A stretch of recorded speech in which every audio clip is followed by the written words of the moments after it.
of the Ocala Bike Fest's best barbecue, and most importantly, the chance drawing for the hardest decision you'll ever have to make. A brand new Harley or a brand new Indian? That's right. This year's winner will choose between the Harley or the Indian. Indian or the Harley? The 112-year battle continues. Which bike will go home with the lucky winner? The public is welcome to all events. No motorcycles needed. Come out, have fun, and help a great cause all at the same time. Friday and Saturday, May 29th and 30th. For more information, visit ocalabikefest.com. Ocala's information station, 1370 WOCA. Ocala.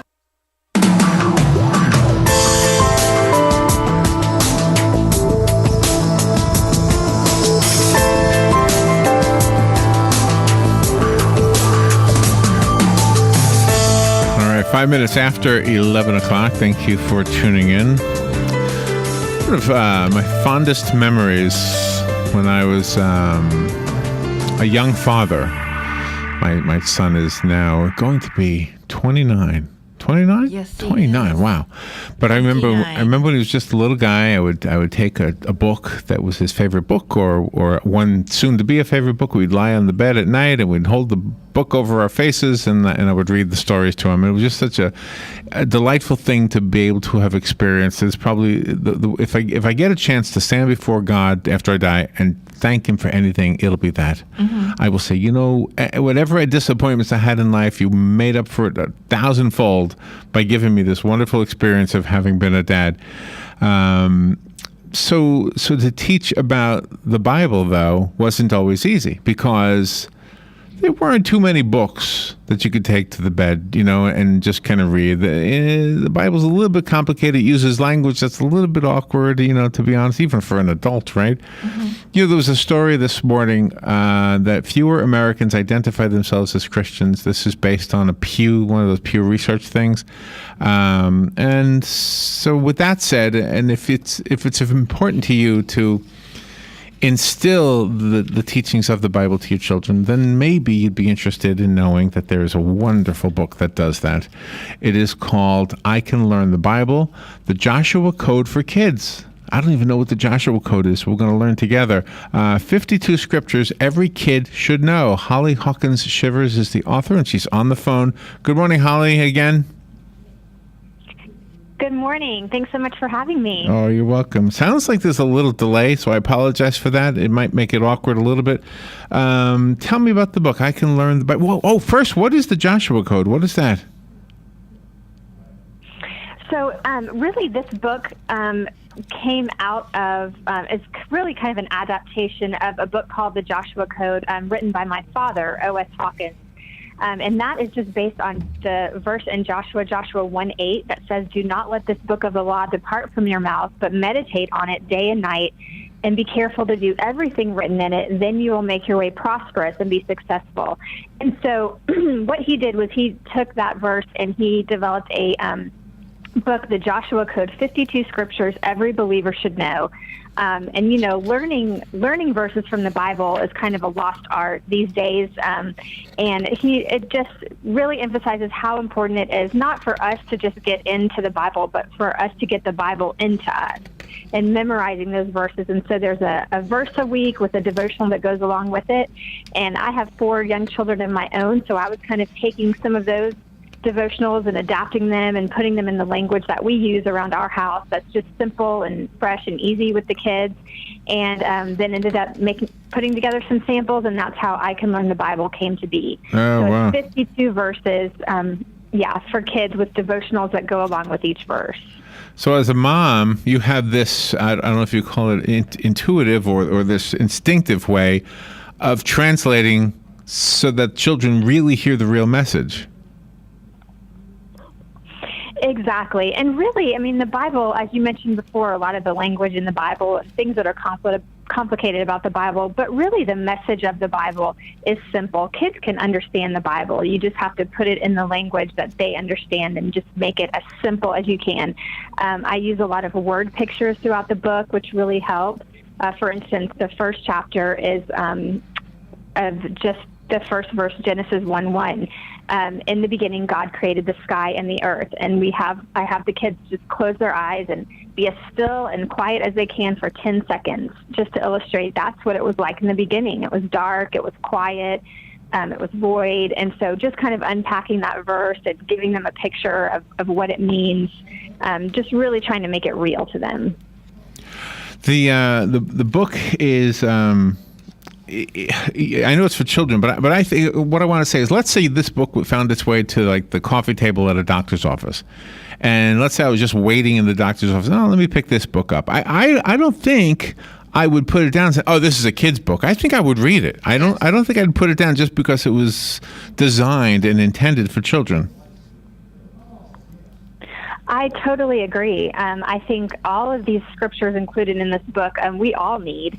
And that's one of the beautiful things. It's one of my favorite things about this book, and what makes it unique is that it's really cross-generational, especially with the Joshua Code, the book that my father wrote. You know, parents can walk through that, and then the kids going through I Can Learn the Bible, you're learning the same verses, you're talking about the same verses every week as a family, going through it together, and so that makes it really special. You encourage parents to help their children memorize the verses, and is memorizing a good thing?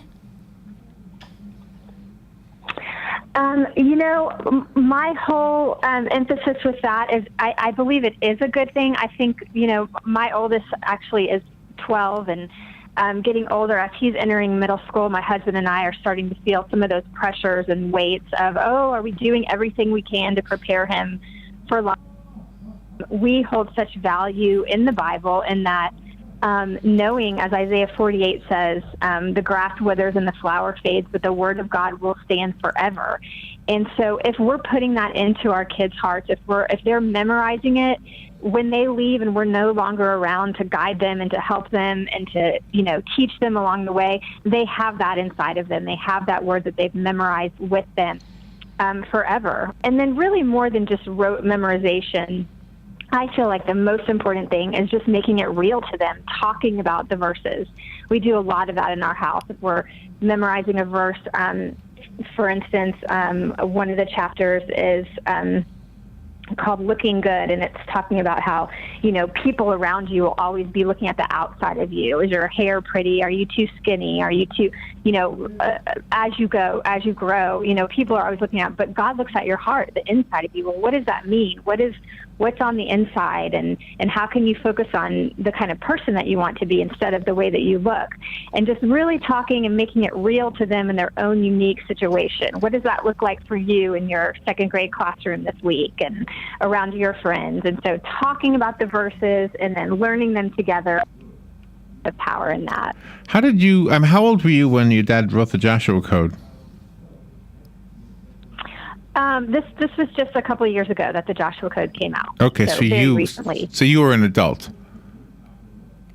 Yes. Okay, and I was just because I was thinking if you were still a child. I mean, how did, even though he wrote the book a few years ago, was this something you grew up with? Was in other words, when you read your father's book, did you already hear these things all of your life? Yes, I did. I actually grew up, my dad is a pastor, so I actually grew up as a preacher's kid in the ministry, and then now I'm actually married to a minister as well, and we're very involved in our church. So it's something that I've definitely been around my whole life. And so I feel like, in a way, so many of these verses and teachings of the Bible that I've heard my whole life, we tend to, as Christians, kind of hold on to some cliches and some phrases that are used over and over again. And so I really just wanted to make this fresh and kind of give it a new language, make it simple, explain words like sin and grace and repentance and in a simple, easy way that kids can understand. Yeah. And having 4 young kids of my own, kept thinking in my mind of my 6-year-old, and if I was explaining this to Audrey, what would I say? And that's kind of how I wrote the book.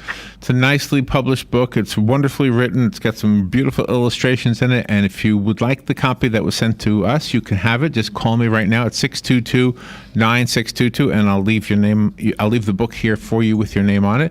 Holly, before we say goodbye, give us some information so we can buy the book. Do you have a website, and is it on the other bookseller websites? Right. It is. It's available Amazon, any local Christian bookstore, Barnes & Noble. The book is very, very easy to find. We are in the process of developing a website for I Can Learn the Bible, but for now, you can go to oshawkins.com, oshawkins.com. There's information about the book. I can be contacted through that website. And yeah, so very, very easy to find. All right, good job. Thank you so much for being on the air with us. Let me give this one away. I think I have a taker right now. Good morning. Did you want the book?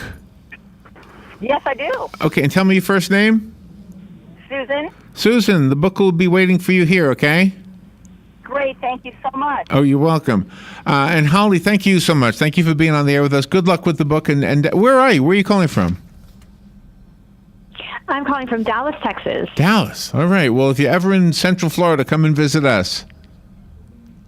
I actually grew up down that way, so I love it down there. All right. Thanks so much for having me. Holly, thank you. All right, we'll take a break and we'll be right back. The weather is brought to you by myfwc.com. Safe boating is no accident. Clouds and some sunshine today with a thunderstorm around, mainly during the afternoon hours. The high 87 at the coast, 92 inland.